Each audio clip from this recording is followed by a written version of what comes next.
Thank you, everyone, for having me today. I am Uyanga, CSO and co-founder at Gensaic. All right, here we go.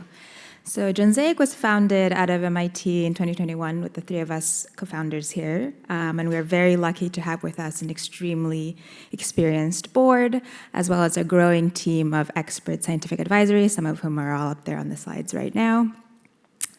And so currently, in the field of therapeutics development, we are faced with a challenge in terms of the number of options that are available for us in order to deliver therapeutics outside of the liver.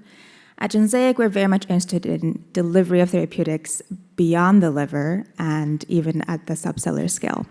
So specifically, we're looking at precision delivery at all scales in vivo, so thinking about accuracy for the right organ, for the right cell type, as well as the right subcellular compartment.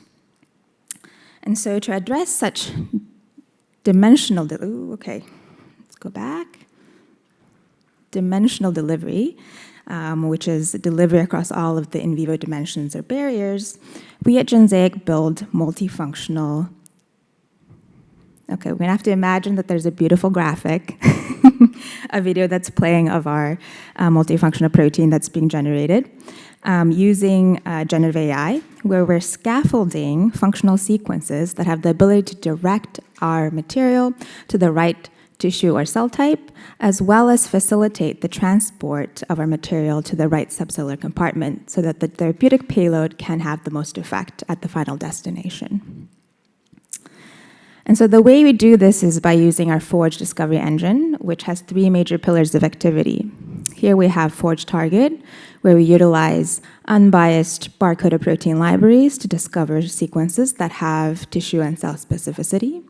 We have Forge Transport, where we utilize high-content imaging to track in an arrayed format barcoded proteins that may have intracellular function. And then we have Forge ML, where we take our discovered sequences and are able to then scaffold that onto a singular structure that can then preserve all of the delivery functions, as well as optimize for drug-like properties such as low immunogenicity and stable folding. So here is a data sampler of what it looks like for us when we succeed in Forge Target or Forge Transport. So here we're demonstrating sample sequences that have specificity for human primary cells of the lung, BBB, skeletal muscle, as well as adipose variety. We're also here showing you that Forge Transport can elucidate for us the function of these sequences in the context of a cell, whether we're only decorating the surface of the cell, whether we're internalizing, or we're actually driving delivery to subcellular places, such as the nucleus and the mitochondria. And so, as we mentioned, what we do then is take our sequences that we've discovered through our transport and target screens, and we're able to then use generative AI, the latest diffusion models, to create structures that hold both of these functions on them. When we have our structures, we're then able to identify and ID sequences that can then enable these structures to fold properly, as well as allow for in vivo characteristics that we care for, such as proper PK and, again, folding. So when we have our libraries of multifunctional protein vehicles, we then test them for delivery potential with a variety of payloads. And again, you can imagine that there's a beautiful video showing you, this time it's working, showing you the generative process where we are scaffolding the novel sequences that we've discovered for delivery potential.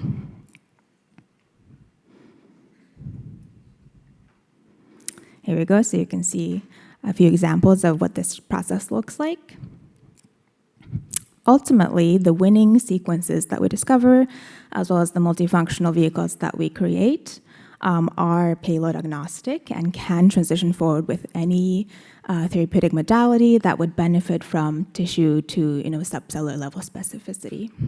Right now at Gensaic, we are very much concerned with the translation of oligonucleotides, so ASOs and siRNAs, for our CNS and adipose programs.